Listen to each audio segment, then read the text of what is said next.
Welcome to the first Racket Boy Talking Hands video. These are the hands and voice of Fast Billy. If you're like me, you have a large collection of retro gaming adapters. My first was the Super Smart Joy, which was an excellent device. Just takes a single Super Nintendo, Super Famicom, takes a USB, worked great until we hit 64-bit OSs. No longer works. I also picked up a retro USB, NES to USB. Another great device. This is the Joybox 3-in-1 PC, which is Saturn, PS2, and Dreamcast. One of each to USB. He still works great. This is a Mayflash Classic linker. You may see him on Amazon. He pops up all the time to you. Classic controller to USB.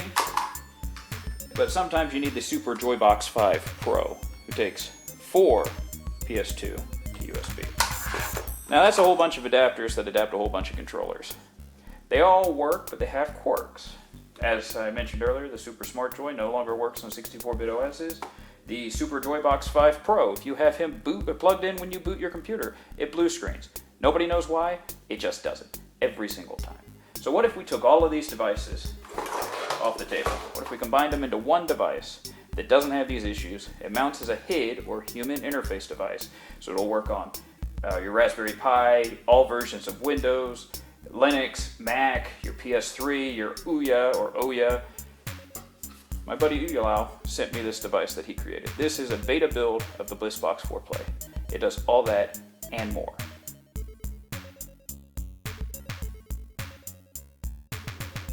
Alright, so it's not a huge device. You know, it's about the size of a deck of cards. You know, easy. Or if you need a better, there's a CD case, or in this case a cue card. What it does do is it's got a USB 2, it's got a power in case you want to do rumble on every controller. It's going to have a reset button for system setups later. And then it's got 4 HDMI ports. I mean, it's got a lot of power in the little box. And I know what you're thinking. HDMI ports. My controllers aren't HDMI. They're a whole bunch of different plugs. Well, that's where the brilliance of this is. The brains are in the box. Everything else is in the dongles. These are all new parts that go down to HDMI. So they all plug in, they're hot swappable. These are just a handful of the availables. There's about 15 available right now that covers like 40 consoles, because you have the brilliance of the DB9, which is a lot of stuff used. But there you can see there's PlayStation, Super Nintendo, 64, Classic Controller, GameCube, and Dreamcast. And these just work as simple as you would think. You just plug it in. Since it mounts as a human interface device, in this case we'd be ready to go with the Dreamcast. Simple, easy, quick, universal. That's really what this is. It doesn't break a whole lot of new ground. The ground it does break is incredible. But it does everything other adapters did in one small package very quickly and 100%. It even supports things that most adapters don't. Now this is a Hori mini pad. It's a 64 controller. It came out late in the lifespan. It's got a GameCube-like joystick, huge with Smash Brothers players. Does not work on most N64 adapters. The C right, C down, they're always hit.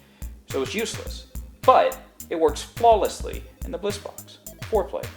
I mean, other things like this is going to support data going back and forth to the controllers, meaning things like if you have a VMU or any controller that takes a memory card should work.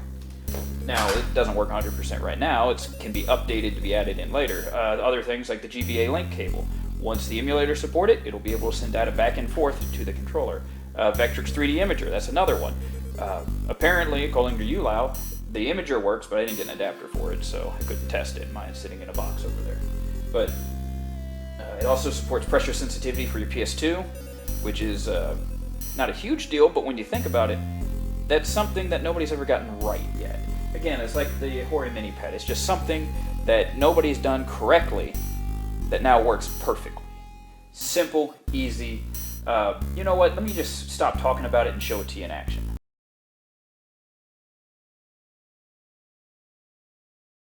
Alright, as you can see here, we're playing Mario 64 on a run-of-the-mill HP laptop. The 64 ROM was dumped from the cartridge in front of it.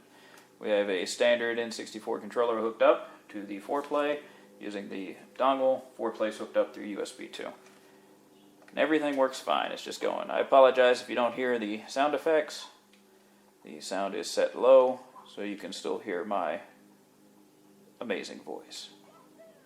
But you can see here, he runs around, everything works. You can still creep, You can crawl. Alright, so let's see how this works. We're going to unplug him. Automatically pauses. Get the 64 controller out of the way. We're going to grab a run-of-the-mill Super Famicom or Super Nintendo. It unpauses and maps.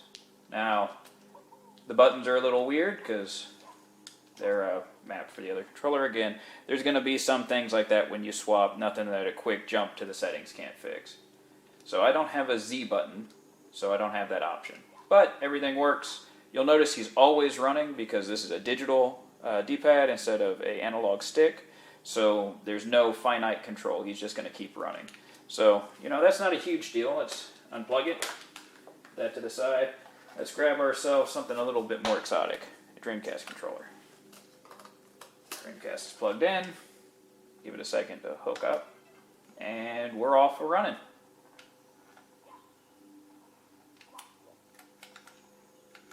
Oh, still no Z button. But it's working. Alright, well let's take the Dreamcast out. Put him over there. We'll grab a run-of-the-mill PS2. PS2's in. Analog lit up. And you have your finite control here. He's jumping. He's punching. Alright, so I screwed up on mapping the Z button because no other controller has it. Alright. So that's 4 controllers from a good spread. Let's go with a more modern. That's a Wii Classic Controller Plus. I apologize for the black on white, so you can't make them out. You know, that's run-of-the-mill, came with Monster Hunter, GoldenEye, all that. There we go. You can see the finite analog, the very good analog.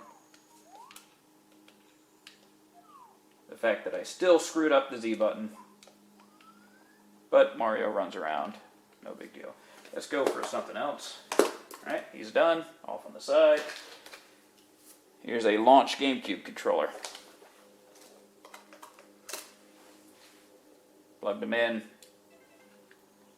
And we're off and running. Hey. Nope. Now let's see if we can do something even crazier. This is a Wico command stick for the Atari. But I don't think he's going to work because the buttons don't map correctly because there's only a button and a slider is how this is detecting. Well, he's moving. Golly, you got to work out for this guy. So I can jump and I can punch.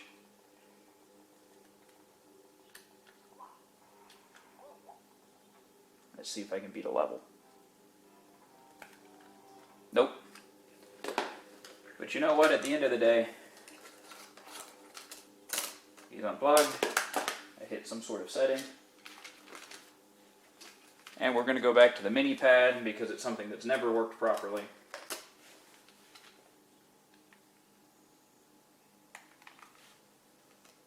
And he doesn't want to.